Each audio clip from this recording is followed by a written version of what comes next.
Bonjour à tous et bienvenue pour une nouvelle vidéo. Alors on est toujours dans nos séries d'été et aujourd'hui je vais vous présenter un profilé Bürstner que j'ai trouvé très sympa. Alors comme sur la vidéo précédente, j'utilise les campings et je trouve des gens sympas avec des camping-cars tout aussi sympas. Donc là on est sur un Bürstner Marano T635. Alors vous allez voir, la config intérieure elle est vraiment sympa. C'est un modèle qui n'est pas hyper représenté parce qu'il est en lit transversal avec forcément une soute en dessous et un salon avant face à face, ce qui en 2007 n'était pas hyper courant. Maintenant c'est revenu à la mode et je sais qu'il y a de plus en plus de gens qui demandent parce que c'est plus convivial que la petite dinette avec les sièges cabines qui pivotent. Donc les Marano de cette époque là, on est encore sur du bas de caisse et pare-choc en bleu. Donc ça je sais que vous êtes partagé en général sur cet avis là, ça passe ou ça passe pas. Donc on a un accès soute des deux côtés, je le souligne parce que c'est pas toujours le cas. Et on est sur un véhicule qui fait 6,76 m de long. Donc ça fait un profilé qui est convenable en longueur, ça reste exploitable au quotidien. Et vous allez voir après que l'intérieur est vraiment bien conçu. C'est Bürstner de toute façon, donc pas de mauvaise surprise.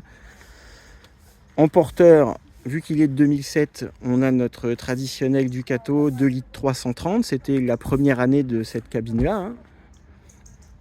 Et comme toujours chez Bürstner, on va retrouver la tôle d'aluminium. Mais là, avec ce coup-ci, casquette polyester.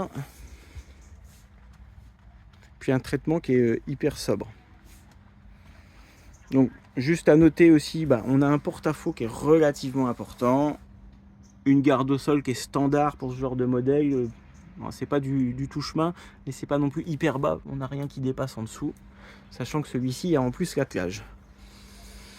Donc je vais vous emmener à l'intérieur pour une petite visite rapide. Et puis ensuite, on demandera à son propriétaire ce qu'il en pense. Les qualités, les inconvénients, etc. Alors, avant de monter à bord, comme je fais souvent, vous voyez, il n'y a pas de marchepied, mais on a une marche qui est décaissée. L'accès est super bas. Et vous allez voir comme l'intérieur est vraiment sympa. Alors, il est habité. Salut Gabriel. On va le laisser tranquille devant ses dessins animés. Donc, le salon face à face. Avec une fenêtre de chaque côté. Je le souligne parce que c'est pas toujours le cas. Alors là, on est garé sous des arbres à l'ombre, donc la luminosité n'est pas optimum. À côté, on va avoir la colonne avec le four et le frigo congélateur grand format.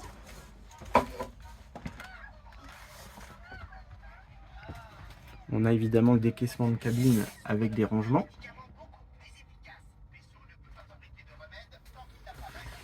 Et alors si on se retourne là, ce qui est très agréable, alors la vidéo, je sais pas comment ça paraît, c'est qu'on a un espace de vie avec qui est très large. Donc le bloc cuisine, compact, mais avec un grand évier dans lequel on peut vraiment faire de la vaisselle, un réchaud 3 feux. Puis vous voyez le mobilier comme il est travaillé, très sympa. Les courbes, on n'est pas sur des surfaces planes.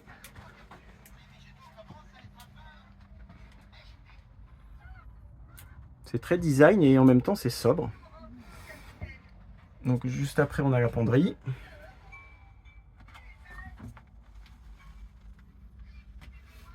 Et là on va trouver notre lit transversal sur la soute. Avec placard de pavillon de ce côté-là, petite niche de rangement, une fenêtre ici. Et on n'a pas d'accès à la soute depuis l'intérieur. Par contre on a cette porte qui s'ouvre avec des marches. Et on peut commander le chauffage depuis le lit, ça c'est pratique. Je me retourne pour que vous puissiez voir un peu la vue globale depuis le fond. Et on va passer dans le cabinet de toilette, qui est un modèle Vario.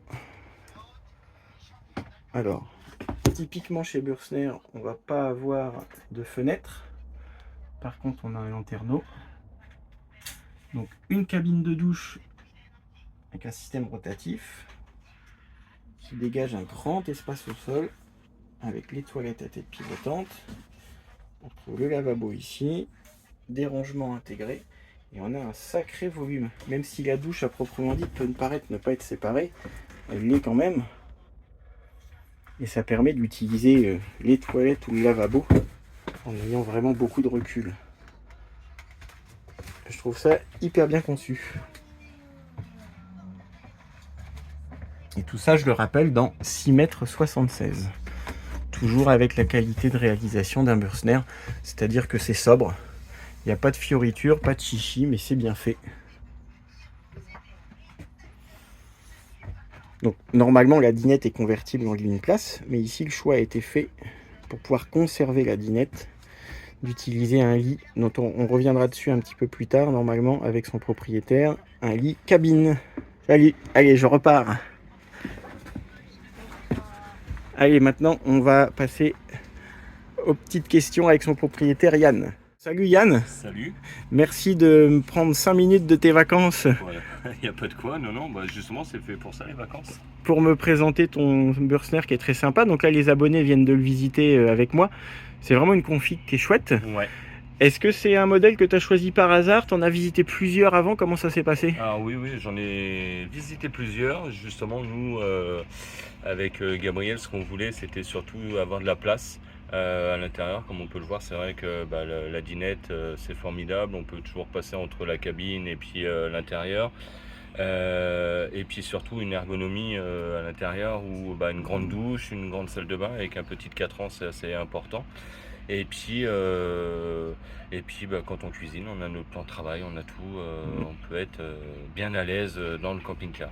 Par rapport à d'autres qui sont plus grands mais plus petits en espace à l'intérieur. Ouais, et tout ça dans un véhicule qui est relativement compact, c'est vrai. Oui, comparé aux grands profilés de plus de 7 mètres, 7 mètres 40, etc. Là, on est quand même à un format en dessous. Là, on est un petit format, donc sur la route c'est très pratique. Ouais. Pas trop de porte-à-faux malgré quand même un long porte-à-faux derrière, mais on n'a pas trop de porte-à-faux.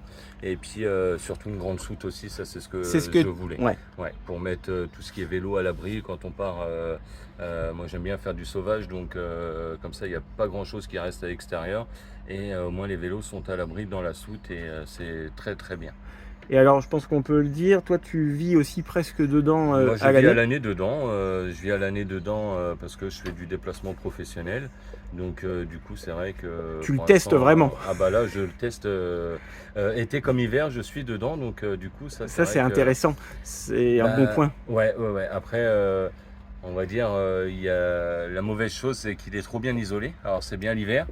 Mais l'été, ça garde la chaleur, donc c'est vrai qu'il n'y a pas de clim, il n'y a pas tout ça étant de 2007. Donc on va dire ça c'est le point. Mais en hiver, tu y es bien. Ah, en hiver on y est bien. J'ai qu'un petit chauffage d'appoint.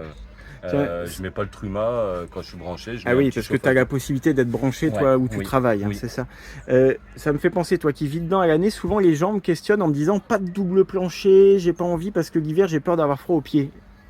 Franchement, moi je vis été comme hiver, en short. Moi avec le boulot, quand j'ai quitté la tenue de travail, c'est en short. Donc non, dedans, j'ai pas froid aux pieds, je suis pieds nus, tu sors de la douche avec le petit chauffage. Non, c'est très très bien. D'accord. Toi qui vis dedans à l'année, ta bouteille de gaz, ça permet justement de se faire une petite idée. En utilisant le chauffage eau chaude, en plein hiver, tu tiens combien de temps? En plein hiver, si j'utilise le chauffage, parce que j'ai le chien, donc l'hiver, le chien, je veux pas qu'il ait froid. Donc le chauffage toute la journée, mais au minimum, quoi. Donc l'eau chaude et la cuisine, je vais tenir une semaine et demie. Ouais, c'est la moyenne. Voilà, parce que je prends une douche le matin, une douche le soir aussi. Donc, moi, 2 douches par jour. Ouais. Okay. Donc moi j'aime bien l'hiver, je sors du lit, je me réchauffe avec ma douche, je rentre du travail, c'est pareil.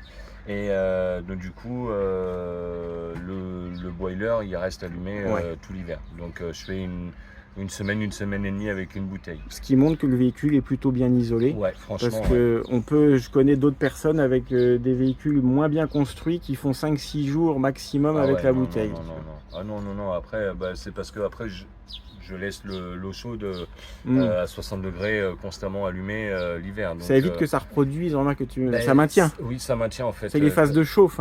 C'est ça, parce que si tu l'éteins le matin, tu rallumes le soir et puis qu'il fait -2, -3 dehors, bah forcément il va surconsommer en gaz. Comme un chauffage Si à la tu maison. bah voilà, si tu le laisses allumer toute la journée, même ton chauffage, hein, tu le laisses allumer dedans, tu es au minimum. Donc, et franchement, non, bonne isolation. Bonne isolation. Est-ce que tu as fait des modifications toi dessus? Comme tu vis dedans tout le temps, est-ce qu'il y a des choses que tu as changé par praticité? La soute, principalement. Tu peux nous montrer? Ouais.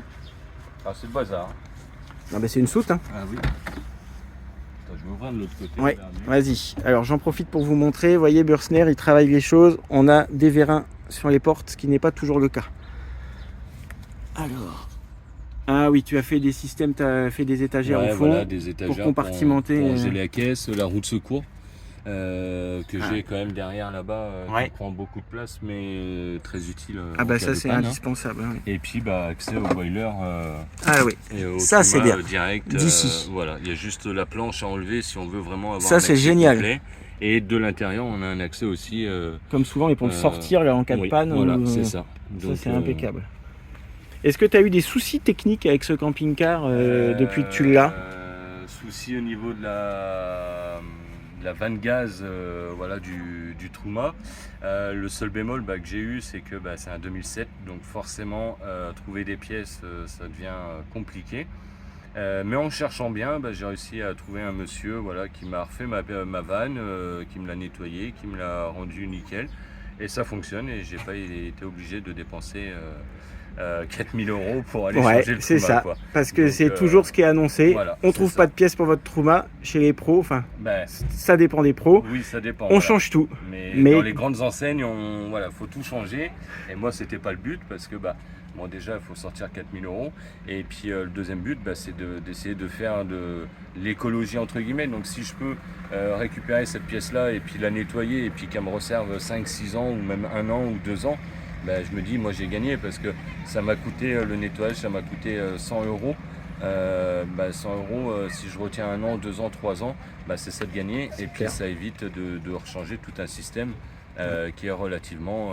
On est tout à fait d'accord. Nickel, quoi. Enfin, moi je me plains pas de mon Truma, quoi. Ouais, mais là tu fais pas le bonheur des concessionnaires comme ça non, aussi. Mais bon, après, je fais le bonheur de mon portefeuille. C'est ça. Pas d'autres soucis avec? Non, pas d'autres soucis. Après, la clim, comme je disais. Ah oui, et tu n'as pas la clim cabine sur celui-ci. J'ai pas la clim cabine dans le 2007. Et puis, pareil, la mettre, c'est très compliqué. Ouais. On remerciera Bursner qui, sur ses Marano, n'a pas commandé les porteurs avec la clim. Ouais, ça, c'est vrai que là-dessus, c'est très dur l'été. Il y a des gens que ça dérange pas, faut le savoir après. Moi je roule généralement, je pars le soir, surtout quand j'ai le petit, je pars en fin de journée et puis comme ça les fenêtres ouvertes sur un national, c'est très bien, il n'y a pas de, y a pas de souci. Est-ce que tu peux m'expliquer en 2 mots assez rapides l'histoire du lit de cabine? Comment tu l'as trouvé et comment il fonctionne? C'est un lit suspendu, donc il y a 4 crochets, donc on accroche, on pourra aller voir après, on accroche. Est-ce que sans déranger, fiston? Oui. Attention. Regarde, on revient. Attention à toi. Donc voilà, lit suspendu, donc le petit matelas, très confortable pour les petits. Et après, sur les ceintures. Voilà, on s'accroche sur les ceintures et sur le pare-soleil. Là-haut. Et après, c'est donc en bois. C'est très. Ok, tu as des tasseaux en bois. En bois et puis. Oui, c'est le système. Est-ce qu'on peut donner la marque? Alors la marque, oui, c'est Brett's Trotter. C'est Made in Bretagne. C'est vraiment 100% breton. Ça peut intéresser du monde, tu vois, parce que c'est une question qui revient souvent sur les lits enfants de cabine, entre les systèmes faits maison pas très pratiques, d'autres. Celui-là, il est très pratique et l'installation, ça prend 30 secondes une fois qu'il est déjà pré-réglé. Ça prend 30 secondes de le sortir de sa housse, de le mettre en place et après ça prend sa place sur la longueur du lit dans la soute, donc c'est tout. Ouais, très près. Combien il vaut? Il vaut donc celui-là, il est tout complet avec les filets de chaque côté, les réglages et tout ça. Il peut supporter un poids de, je crois que c'est 90 kg. On est large. Cette config-là, voilà. Bon, parce que là, pour des enfants, c'est bon. Oui, voilà, pour des enfants, ça suffit. Et je l'ai payé 300 à l'époque, 300 €. D'accord. Donc certes, c'est un coût, mais bon, d'un sens, Oui, pour le confort du petit, voilà, puis le c'est confort, pratique. Ouais. et on peut toujours garder notre dinette du coup grâce à ça et toujours prendre le café, même si le petit dort, je peux toujours prendre mon café et puis m'installer à l'intérieur. Ouais, tout à fait. Ça, c'est un avantage Ah bah, énorme. ça oui, ça évite de réveiller tout le monde juste pour Ouais. s'installer, prendre le petit déj ou autre. En gardant un petit profilé, se passer d'une grosse capucine qui consomme, sans avoir de lit pavillon descendant qui vient manger ici la porte d'entrée aussi, et la dinette. C'est ça. Donc, pour trois personnes, même quatre, je veux dire, parce qu'on peut en mettre un deuxième lit suspendu, donc après il faut trouver la place. Bon, là dans le mien, pas forcément, mais je veux dire, dans celui-là, dans cette config, 3, on peut partir à 3. Ouais. À 4, si on veut avoir, si on veut la dinette, voilà, si on veut faire la Tout à dinette, fait. donc on peut partir à 4. En carte grise, il est 3 places celui-ci sûrement. Alors, la carte grise, c'est 4 Ah oui, places, mais 3 couchages. 3 couchages, voilà. D'accord. C'est un peu le défaut, ils mettent 3 couchages parce que ils intègrent pas le lit suspendu comme un couchage. Bah, bien donc, sûr, voilà. bien sûr. Alors si c'était à refaire, si tu avais envie de le changer, ce qui est peut-être le cas d'ailleurs, Oui, j'aimerais qu'est-ce que bien, tu voudrais en plus ou de différent? En plus, alors, de différent, je sais pas, garder la même soute, garder la même salle de bain, ça c'est sûr. Donc lit transversal obligatoire sur soute. Lit transversal, ouais, parce que non, franchement, on est bien, on y dort bien. Après, moi je suis jeune, donc pour grimper, c'est nickel, il n'y a pas de souci. La clim, ça j'avoue, alors pas forcément à l'intérieur, mais au moins cabine, mais au moins cabine pour rouler tranquille.